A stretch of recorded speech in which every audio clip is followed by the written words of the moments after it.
Prime Minister, I suppose you're quite glad about what's happened in Afghanistan. I mean, it suits Pakistan very nicely, doesn't it? John, I'm glad because we were anticipating the sort of bloodbath that took place after the Soviets withdrew from Afghanistan in 1989. Almost 200,000 Afghans died in that 5-6 year period. So we were petrified here that when the US left, there would be a bloodbath, a similar bloodbath.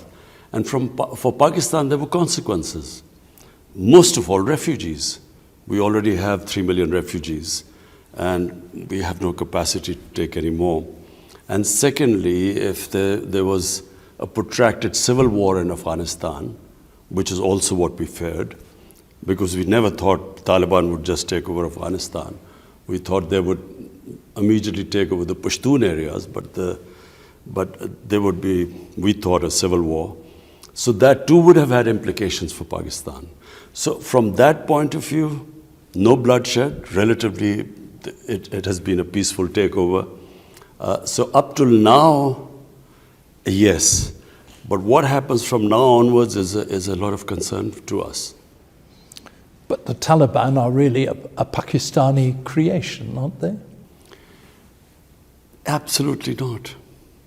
Taliban were creation of the environment after the Soviets left. The warlords started fighting each other.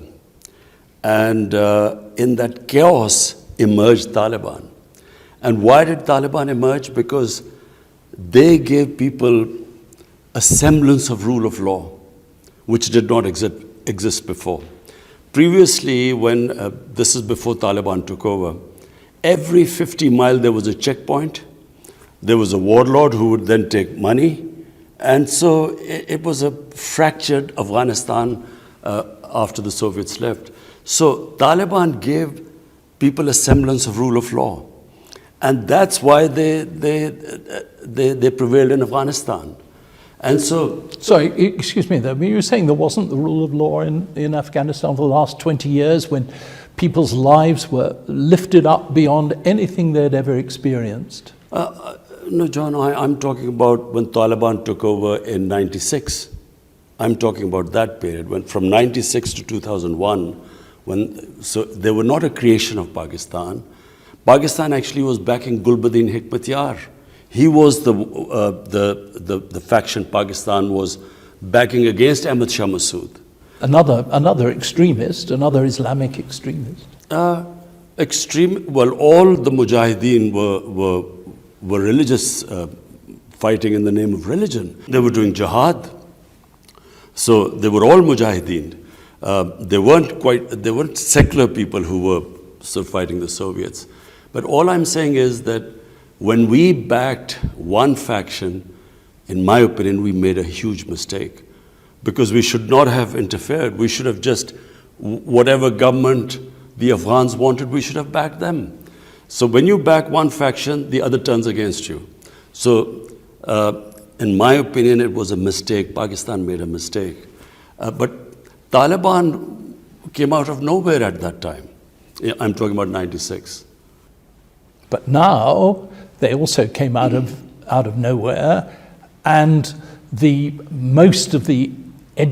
many of the educated people, the more kind of advanced people of Afghanistan are leaving in their thousands because they're terrified of the organization which you actually seem to approve of.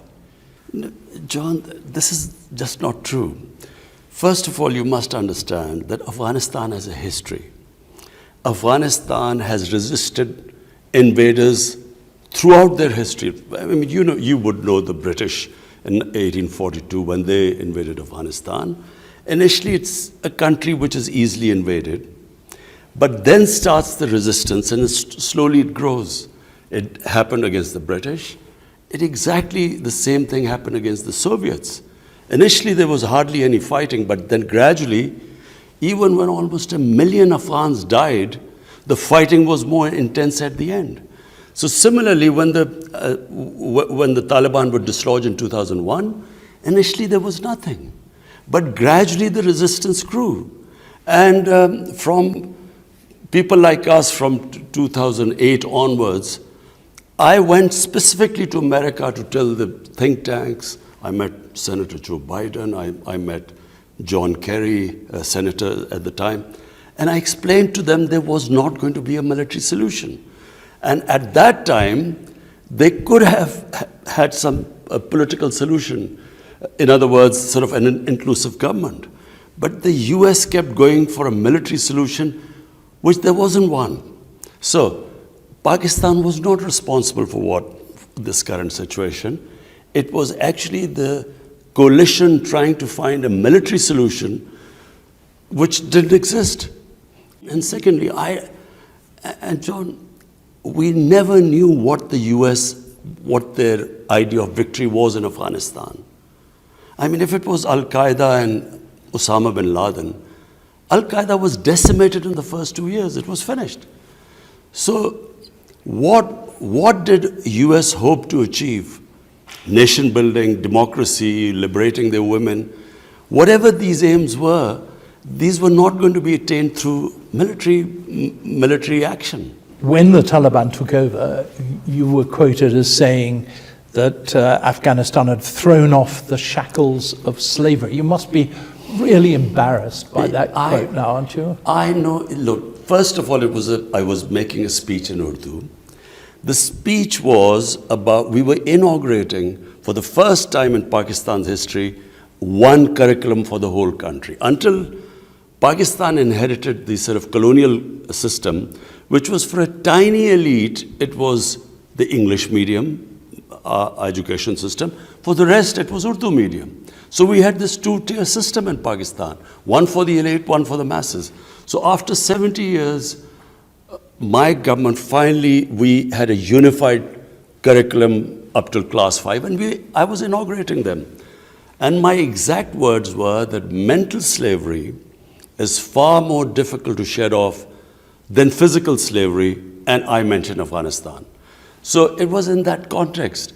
It was just translated into English and sort of, it came out not as I intended to. No, I understand that. But this is a really good opportunity for you now to say you condemn the excesses of the Taliban and that you feel that by, for instance, preventing women from getting a decent education, once again, they're taking the wrong direction. Would you like to say that to us now? John, absolutely. Our religion, if anyone has, any idea of what our religion was, it was a liberation of women 1,500 years ago when it came. Our Prophet, peace be upon him, we regard him as someone who gave rights to women, who freed slaves, who gave equal rights to minorities. Everyone was an equal citizen. He ended racism. So we look upon him at age of advent of Islam as enlightenment. And so whenever the idea that women should not get educated is just not Islamic. It might have been some rural culture in Afghanistan, but it is nothing to do with religion. And can I say what the Taliban, the statements they have made since they've assumed power, I mean, it's very encouraging. They have said they will have an inclusive government. They have said they'll women can work, can have education. They will give amnesty to everyone. The soil won't be used for terrorism by anyone. These are encouraging statements. So you're approving the way the Taliban are operating? No, I'm approving of what they have said. What happens now, I'm afraid, John, I can't say what happens now. In fact, no one can tell where Afghanistan goes from here. But what we hope and pray that finally after 40 years, the people of Afghanistan will have peace and stability. And you'll give the Taliban time, will you, to show whether they're the kind of government that you can approve of? Or will you say to them, they've really got to shape up and behave properly? You know, John, I think this is a great opportunity for the international community to actually incentivize Taliban to walk the talk, what they've said, to make sure that they go in that direction. Because as compared to last time, I find that the Taliban are seeking international acceptability.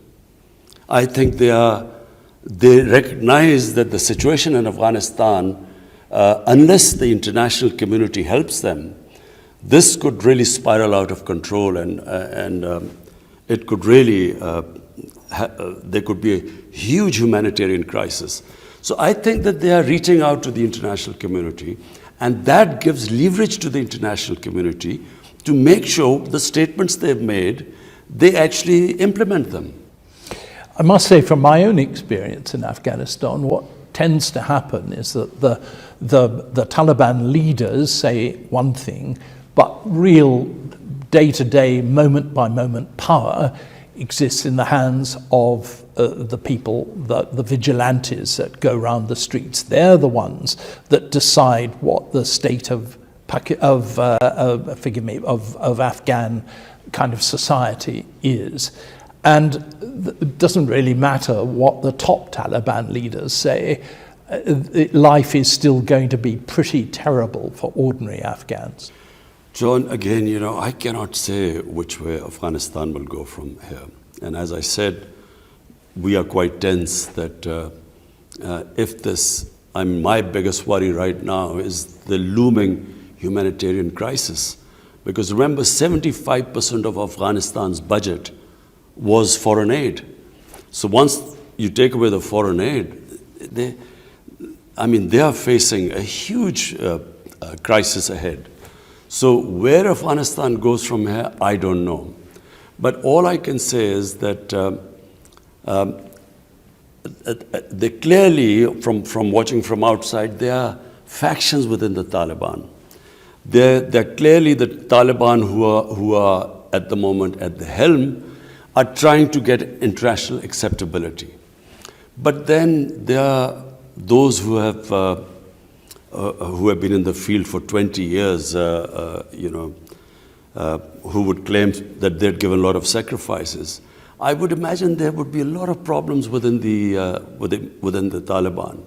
So where this goes, as I said, I'm afraid I'm not in a position to say what will happen. But I know what we want to happen is that if they can stick to the statements they've made, it could be a new beginning. Is that what the head of your intelligence organization, the ISI, told the Taliban leadership when he went there the other day? The head of ISI, General Faiz, when he went there, his main concern is that there were 3 different terrorist groups that have been attacking Pakistan using the Afghan soil. One is ISIS. ISIS has conducted various attacks, especially in Balochistan, against the Shia minority, the Hazara community in Balochistan.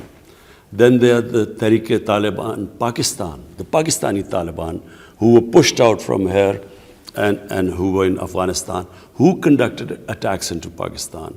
Recently, they conducted an attack and targeted the Chinese workers in Pakistan. So, and that was a serious, it was a serious terrorist attack.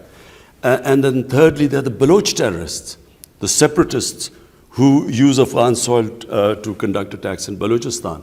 So our main concern is that Afghan soil should not be used for terrorism in Pakistan.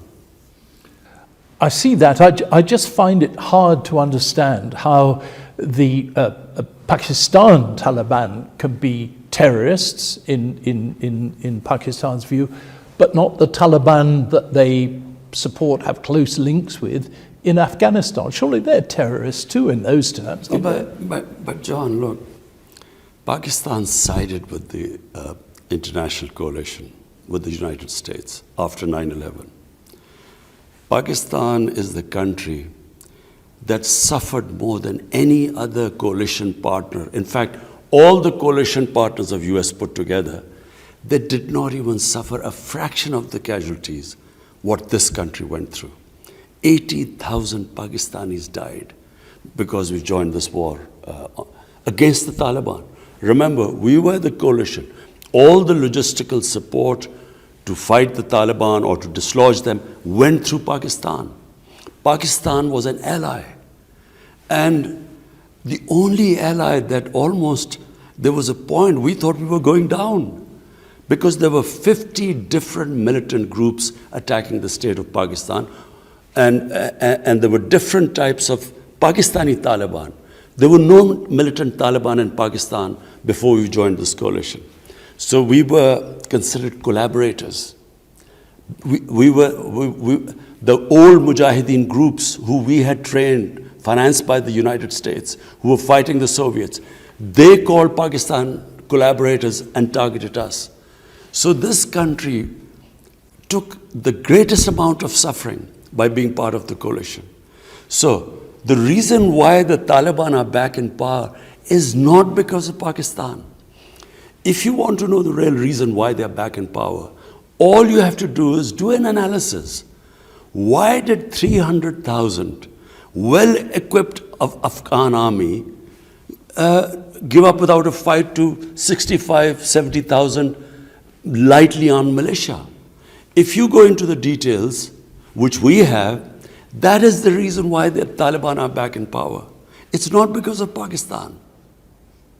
And yet, there is this constant link. I mean, they started off in Pakistan. They had all the support of the ISI, of Pakistan intelligence at the time. I mean, I saw this for myself.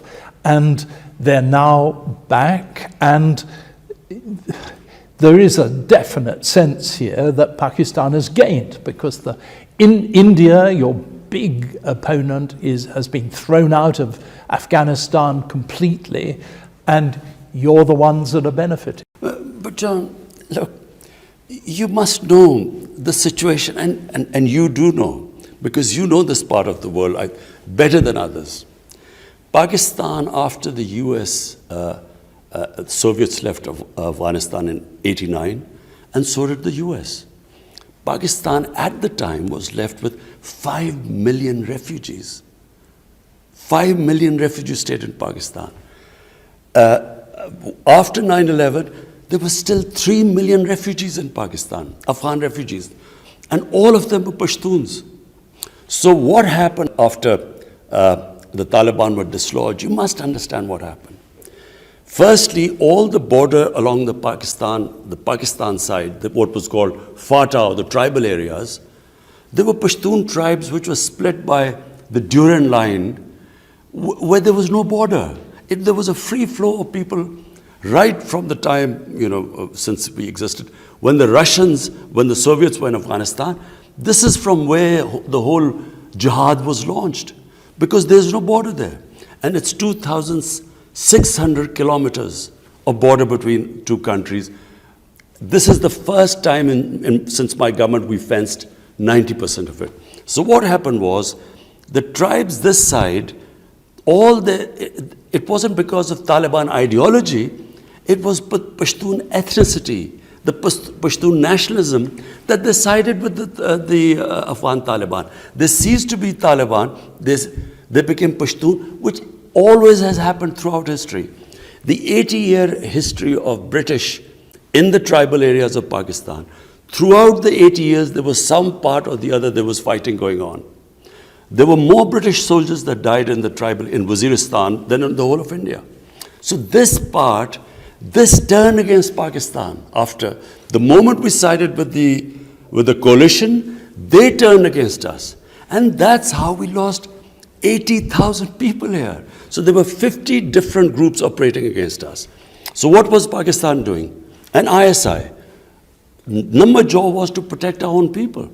So, like the US in the last 3 years, they did a deal with the Taliban, not to attack the US. You know that in Afghanistan, they did a deal with them, that they were not supposed to attack the US. Similarly, Pakistan was doing deals with the various groups not to attack us. So amongst them were Pakistani Taliban too. There was a Waziristan Accord in 2006. There was a Shakai agreement in 2007 with different groups. And since Afghan Taliban were not attacking Pakistan, so they had an agreement that they wouldn't do anything. It's not the same as backing them. It's just that not taking military action against them. When I met President Ghani, I went specially to see him. Because we did not think the Taliban would be able to take over. We thought there would be a protracted civil war. So we were desperately trying to get some political settlement. And I said, I will do everything except taking military action against them.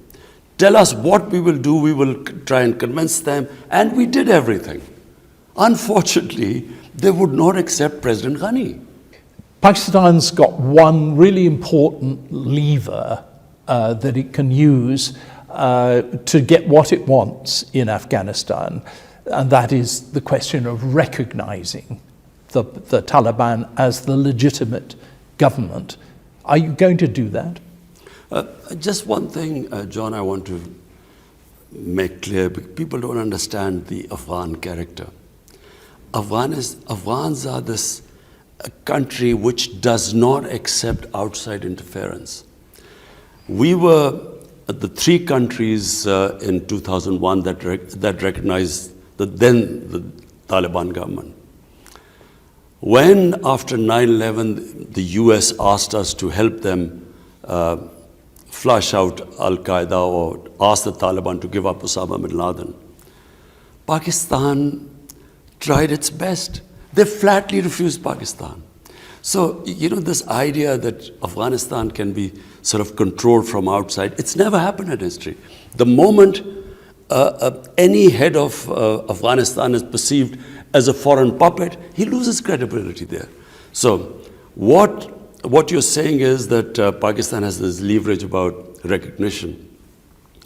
I have spoken to all. I just went to the SCO conference in Dushanbe, and I spoke to all the neighbors, Iran, Uzbekistan, Tajikistan, which is because there's a big Tajik minority there, and they're very upset. So I spoke to the president there. And so all of us decided that we will collectively take a decision to recognize Afghanistan. And that decision would depend upon, will they have an inclusive government, their assurance of human rights, and that Afghan soil should not be used for terrorism, and neighbors are the most worried about that. So that's where it lies. So does that mean that you will recognize them if they agree those 3 points? We will collectively take a decision. So Pakistan itself will not decide on its own? No, exactly. We think that all the neighbors will get together and we will see how they progress, and then whether to recognize them or not will be a collective decision. And the fact is that Taliban aren't really going to have an inclusive government, are they? I mean, they haven't even got the non-Taliban people who've helped them into power. They've been excluded so far. So far, they haven't. They haven't got an inclusive government, as we hoped they would. But then they say that this is just a transition. This is not the final government. And we are trying. I'm trying that we should speak to them and ensure that they do have an inclusive government, because there will not be any long-term sustainable peace or stability in Afghanistan unless all the factions, all the ethnic groups are represented. But I mean, there's something more important than anything to the Taliban government, and that's the kind of purity of their ideology, their religious ideology. I mean, they're never going to allow women to go to schools or anything like that, are they? Because it cuts across their whole notion of what a society should be. I think they will allow women to go to schools. They will allow that. Well, they've said they won't. They've, as far as we know, they've assured us. So they're doing it. They say they're doing it in phases, but that remains to be seen. Look, John, what they do from now onwards, we can only hope to sort of persuade them and encourage them and incentivize them in that direction. But, sitting today, what happens, where they will go, I'm afraid, I don't know. But you can influence it by helping the other countries round about to decide to recognize them or not recognize them. We have already, I told you, John, I've already spoken to all the neighbors. I've spoken to the Iranian president, I've spoken to the Tajikistan president, the Uzbekistan president. They're the most relevant. And we have all decided that unless and until there's an inclusive government, and their respect for human rights, it would not be possible for us to recognize them. So it really does depend on what they themselves do. Absolutely. Because you see, apart from anything else, John, let me tell you from Pakistan, our biggest worry. Our biggest worry is that this will, a huge humanitarian crisis, and that would immediately lead to a refugee problem. Secondly, if they do not have an inclusive government, and gradually it descends into a civil war, which if they do not include all the factions, sooner or later they will, they will have again a sort of a civil war. That too will impact Pakistan. It will mean an unstable, a chaotic Afghanistan, ideal place for terrorists, because if there's no control or if there's fighting going on, and that is our worry. So terrorism from Afghan soil, and secondly, if there's a humanitarian crisis or a civil war, a refugee issue for us. Can I just ask you, just go back on something you said? The Taliban leadership has assured you or suggested that it will allow women's education again? How strong was the assurance? No, they've given public statements. Their spokesman came on television and said the women will be allowed to work, they will be allowed to study. He just used the word in the Islamic context. So, and I guess what he means by Islamic context is that, they will have segregation. In other words, they will not have co-education. So I guess that's what it means. But he did say that they will be allowed to study. Before, of course, they would blow up girls' schools and kill anybody in them. I know. I mean, this idea of not allowing girls to study, believe me, has nothing to do with religion. Because, I mean, we give special stipends to our girls, the parents of girls. We give them extra money so that they would put their girls in school. So when you see what's happening in Afghanistan, you must be pretty disgusted, actually, with the way that the Taliban are behaving. I think, John, what we should hope for and try for is to make them go into that direction. And in the statements they've made. And secondly, Afghans are very strong people. I mean, they're just, as a race, they're very strong. Their women are very strong. I feel give them time and they will assert their rights. How much time? Years? A year, 2 years, 3 years. At the moment, 3 years. But at the moment, John, it's just too early to say anything, because it's just barely been a month. After 20 years of civil war, they have come back into power. So a month is no time. Look, my party came into power after 22 years. 22 years. And trust me, for the first 6 months, it was the most difficult period of my life. Because, if you're not in power, you come into power after such a long time, it is so difficult, because there are people who've struggled with you, all want a piece all want to be in government, you know. So it's a very for us it was the most difficult period. I think it's just a month, 2 months, in a short period of time, we will know the direction they are going. Well, I think we know it now. I don't know. I'm an optimist. I think that, there is a chance that there will be peace in Afghanistan after 40 years. And once there's peace and stability, the Afghan people are strong enough, they'll assert their rights. Afghan history shows us that actually movements like the Taliban and leaders like the Taliban leadership don't really last very long. I mean, they lasted 5 years last time. This is not a permanent answer to Afghanistan's problems, is it? No, I don't think so. I think this is just a beginning. And as I said, where it goes from here, no one can predict. But what we hope is that they will have peace, the Afghan society will assert itself, they will get their rights. The Afghan women are strong, they will assert their rights. But for all that, you need peace and stability. In a civil war situation, everything gets stunted because civil war just distorts everything.